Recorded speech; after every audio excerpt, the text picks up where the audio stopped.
Diddy's lawyer, Mark Agrafilo, didn't dance around it. He made it crystal clear that Diddy is already being seen as a target. And this isn't just talk. There was actually an incident at MDC where someone tried to attack him with a weapon. The attack was thwarted, but the message was loud and clear. Someone tried, and that single fact changes everything. Now Diddy is begging people for help. Are you concerned that Sean Diddy Combs could be sexually assaulted, violently assaulted? Is that a thing? Because based on what was said in court, it feels like a thing. Yeah, it clearly is a thing. I mean, they're already, and he did not want to make a big deal of it. They already tried to shank it once at the MDC, and that was thwarted. And it happens in prison. I mean, you and I could tick off how many times we are aware of somebody getting seriously injured or killed in prison. And so they're going to have to keep him somewhere that they can keep an eye on him. It would have obviously been better if he had gotten less time and had been at a camp, but he's going to be in a facility where somebody's going to have to, from the BOP, and I think they're well equipped to do it if they can, to keep an eye on him because he is a target. Mark Agrafilo explained that this kind of danger isn't rare in prison. People get hurt, people get killed, and when someone is high profile, well-known, and wealthy, the risk only multiplies. That's why he said the authorities will have no choice but to keep Diddy somewhere they can watch him closely. This isn't about special treatment, it's about necessity, because the threat is real. Jaguar Wright has also questioned how someone who once spoke with absolute confidence about his choices would feel now that control is gone. When the prison doors close, there's no stage, no audience, no power structure to lean on. Beyond that, Jaguar mocked Diddy's PR narratives, claiming that he was no man of God and that he actually worshipped the devil himself. Diddy had said in the documentary, he had said, I'm doing what God told me to do.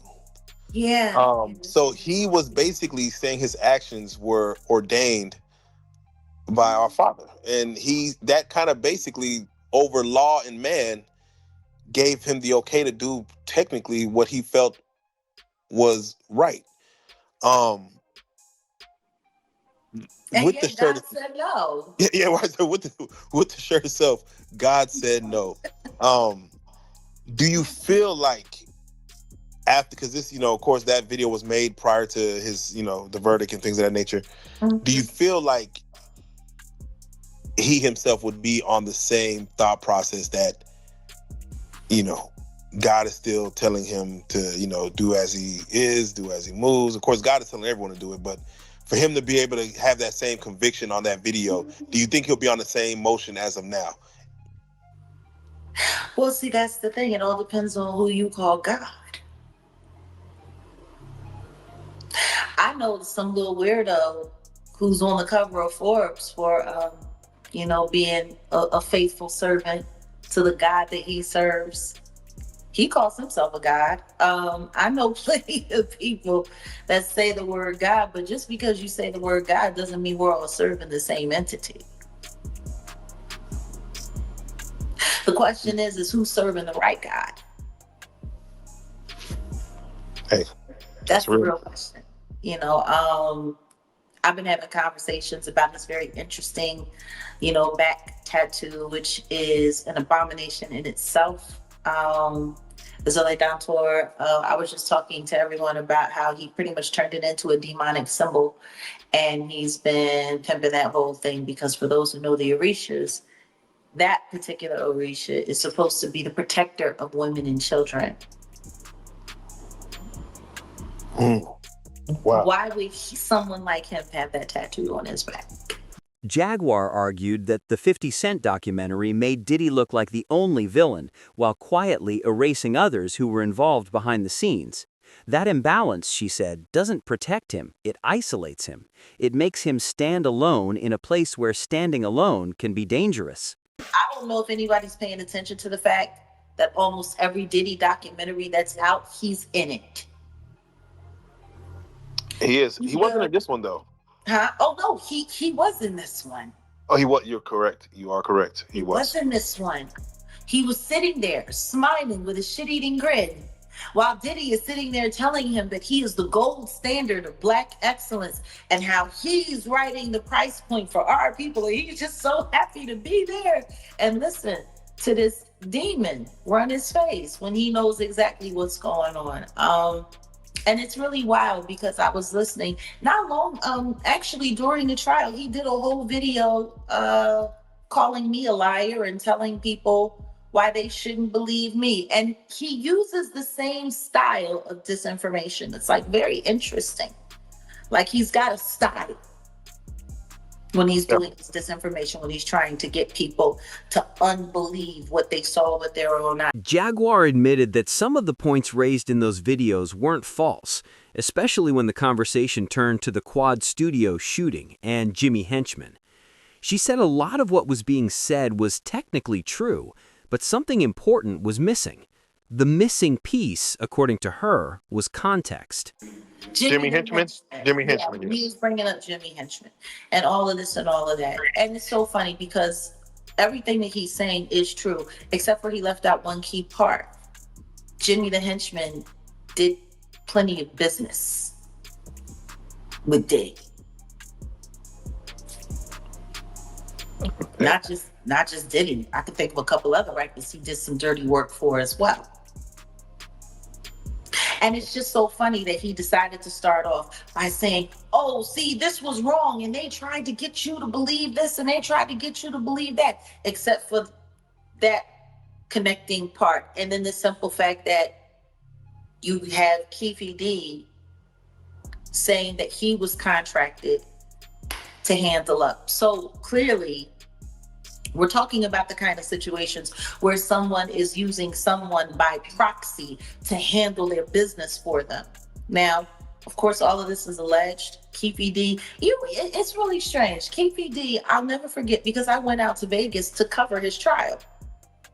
I had a press pass. I was going to be in there the whole 9 yards, but they kept pushing everything back and pushing everything back. And then he got attacked just like Tory Lanez did, and everything went all to hell. Isn't it wild that he's been in there since 2023 and we're still waiting for his trial to come up in 2026? Puff didn't get pinched until a year after him and managed to get to trial and get through trial and get sentenced and get to serving his time before Keefe D. Keefe D is since 2023. Yeah, he must not have the right to a speedy. They must have skipped that part. Right to a speedy trial. I remember when I first got out there and he couldn't get a paid lawyer to represent him. He was dealing with a public defender. I rode in the elevator with a public defender twice. And he had money. Nobody would take his case. Wow. The word literally went out into the street to not take his case. To leave him in the hands of the system. To Jaguar, that wasn't random. That was a message. Then she turned back to the documentary itself. She said one of her biggest issues wasn't what was included, it was what was left out. The documentary presents one man as the center of everything, while quietly removing others who were involved. That makes it feel polished, controlled, and dangerous. Because when you isolate one person as the villain, you don't reveal the full truth. You create a target. This documentary, if you didn't hate Diddy, it will make sure that you did. What I hate about it is how sanitized it is. And that's what I've been saying all along. It's sanitized. It's set up to make it seem like Diddy is the only bad guy, when it's keeping out a lot of other people that were involved, who had their hands involved in all kinds of things, which also makes it vulnerable for people to go after it. Like I said, it's very clever. It's very, very, very clever. Now, it's just enough to make you hate the whole situation, but there's just enough misplaced and put in the wrong situation and this added here and this boom, boom, boom, da boom, boom, boom, da boom, boom, boom, boom, for you to be able to still have reasonable doubt on whether or not any of this stuff is real. Yeah. It's clever. Would you call the documentary educational, informational, entertaining? Like what would you say this documentary? Gaslighting. Gaslighting. And it's sad because there's a lot of stuff in there that's true. But there's enough left out to create doubt. And that's the same thing that happened with the trial. Actually, with the trial, it was a lot worse because with the trial, there was just a lot of stuff left out. There was more stuff in this documentary that was in the trial. Half of the stuff in this documentary should have been presented at the trial. Can you imagine if they had had any testimony from Little Rod and the footage that he had from that incident, that firearm incident where the guy G was damn near mortally wounded and was losing his life, and the footage that he had from that? Can you imagine if that had been shown to the jury? She questioned the timing. Why was so much information released after the verdict, after sentencing?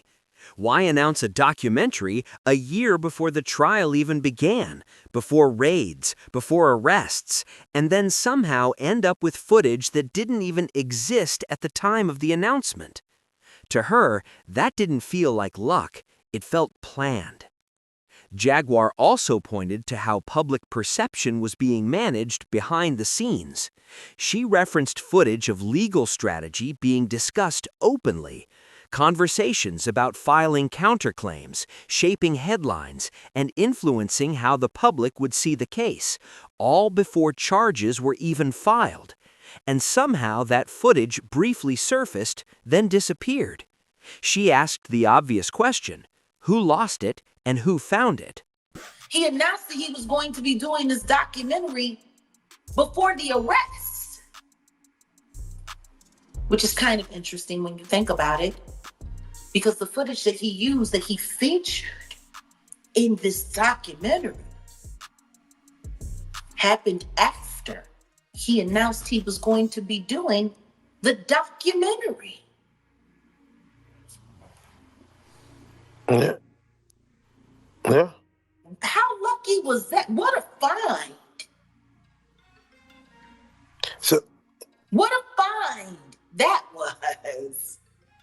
Like, let's think about that. He announced he was going to be doing the documentary December 2023 with Netflix. And the star footage that you use to get people to re-upload or resubscribe to Netflix to make this the #1 in their TV shows division for almost 2 weeks straight, beating out Stranger Things. How much stranger is that? I'm not backing. This footage didn't even exist when you said you were going to be doing this documentary. So we've got a videographer, a rogue videographer that has this very, very, very explosive,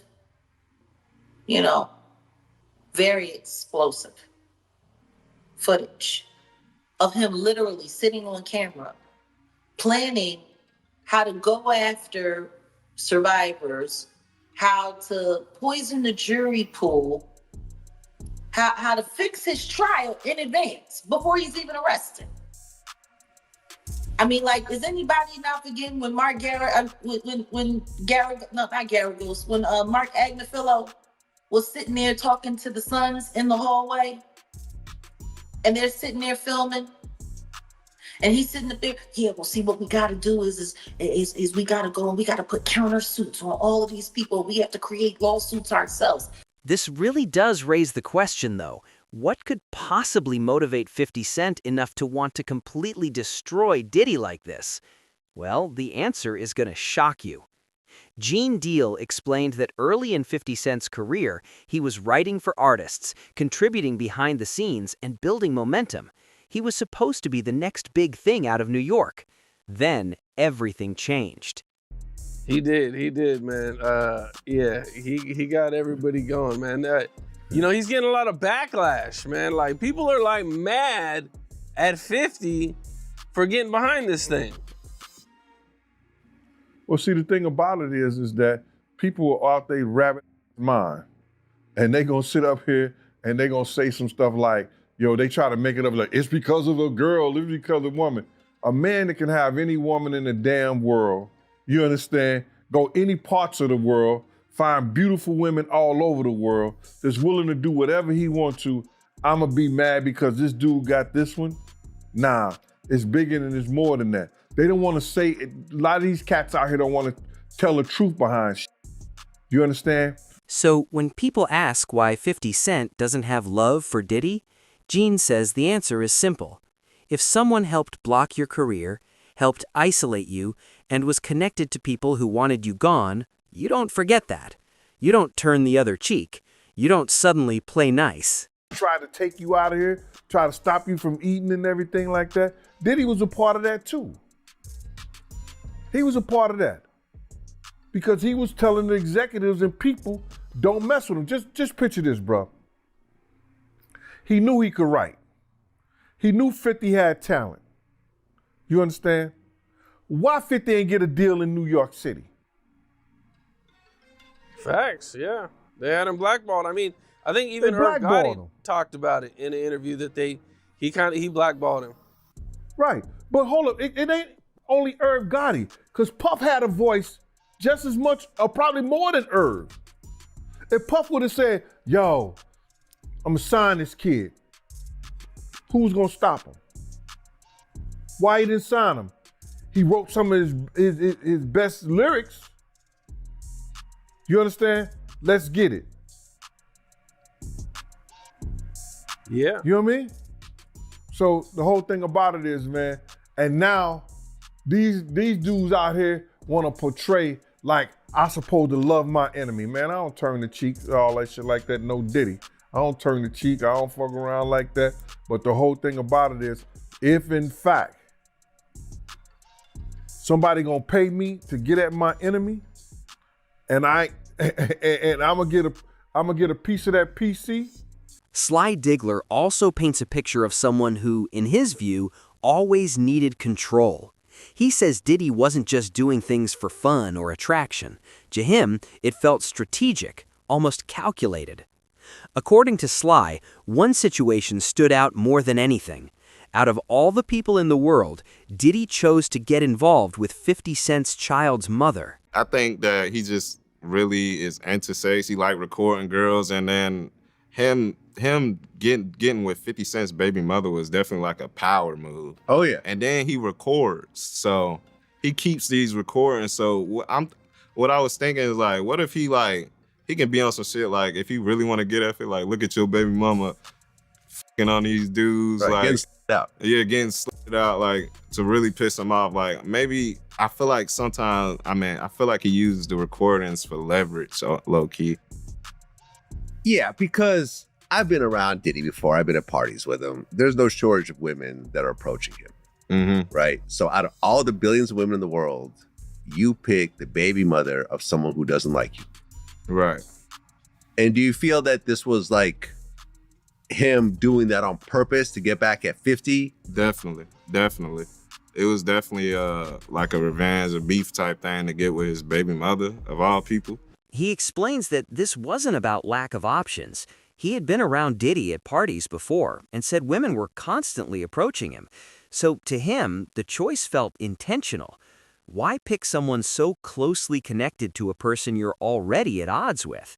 Sly says it felt like revenge, plain and simple. Yeah. They said, they told me how they met and it was like... How did they meet? They said they met at a party through a friend or something like that. But I mean, I guess that's Hollywood though. Hollywood, everybody know each other pretty much. But still though, you know, she knew who he was. She knew that her baby father didn't like him and she didn't like him either. So I'm sure she got with him for a reason. Oh, so she was doing it too? Yeah. Oh, they were both doing it. They I didn't even think about it that way. So yeah, that's a good point. They just clicked up. And like he informed me, like he had multiple girlfriends. So of course she wasn't his only girl. Like he would see her maybe a couple after a couple months, every couple months. Well, that's just with you though. That's just with you. Nah, he would like literally see her every couple months. Oh, he told you that? Yeah. Oh, okay. Because Don the Dealer was the first like threesome they had. So, and he was meeting up with them on a regular basis. He even mentioned after his houses were raided, he went to like the Miami mansion and met up with them again. They were talking about it. I ain't never been to the Miami mansion or nothing. I used to go to different hotels and stuff, but we've met in Miami at hotels and whatnot. Well, you guys never discussed price, but at the end you did get paid.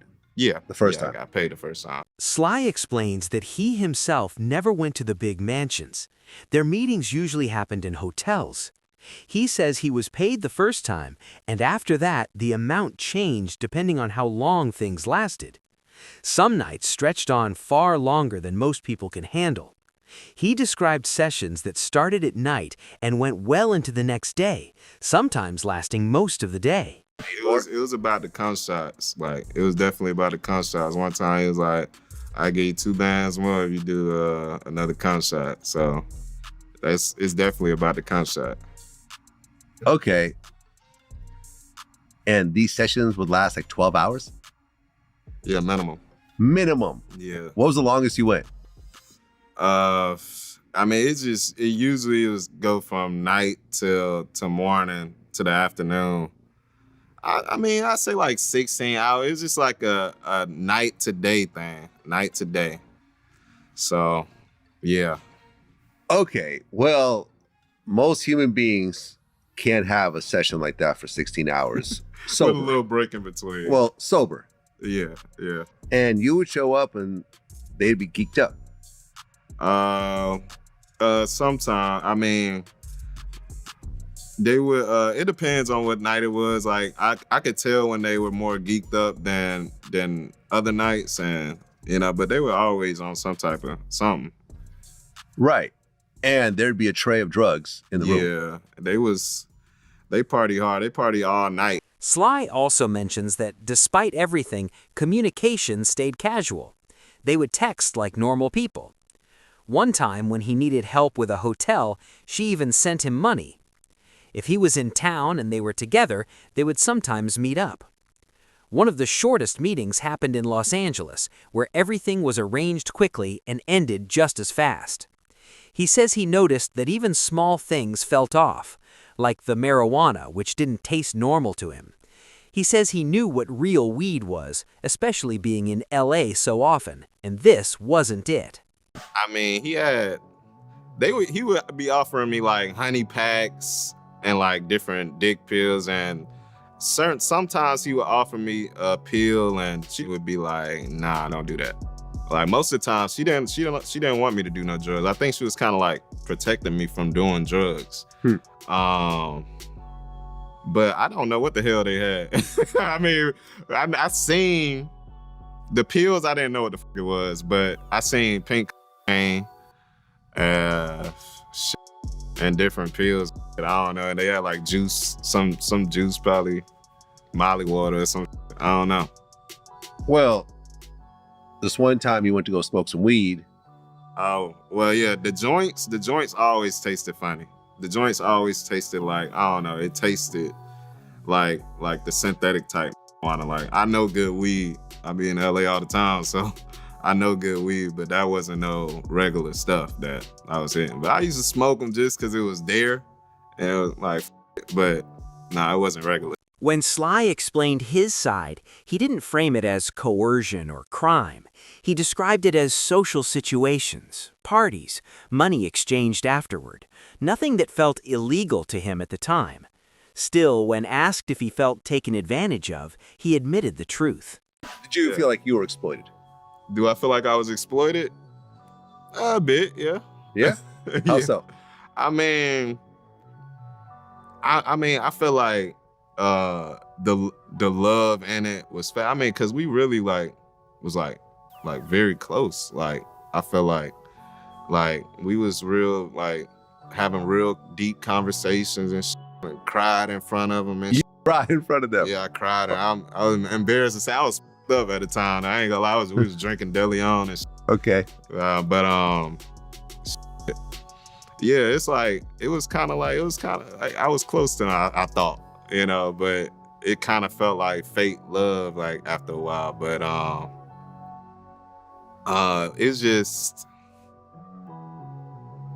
I don't feel like I was, I did everything I wanted to. I got paid for it, but I feel like it could have been it could have been smoother. It could have been things that, it could have been more, you know what I'm saying?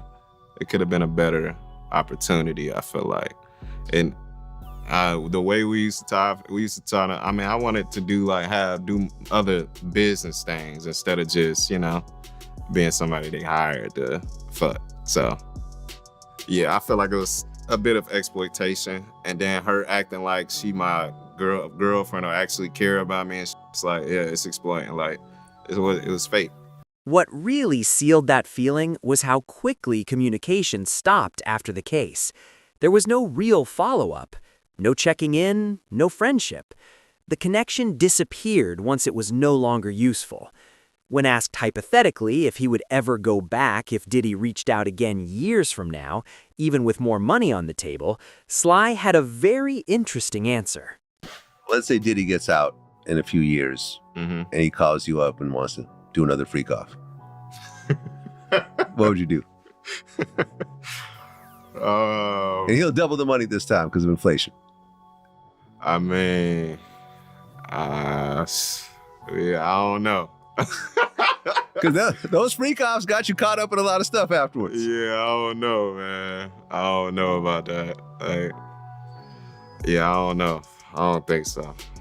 Gene Deal also brought up how a lot of people are accusing 50 Cent of snitching on Diddy because of what was included in the documentary, especially the parts connected to Tupac and the clips involving Keef D.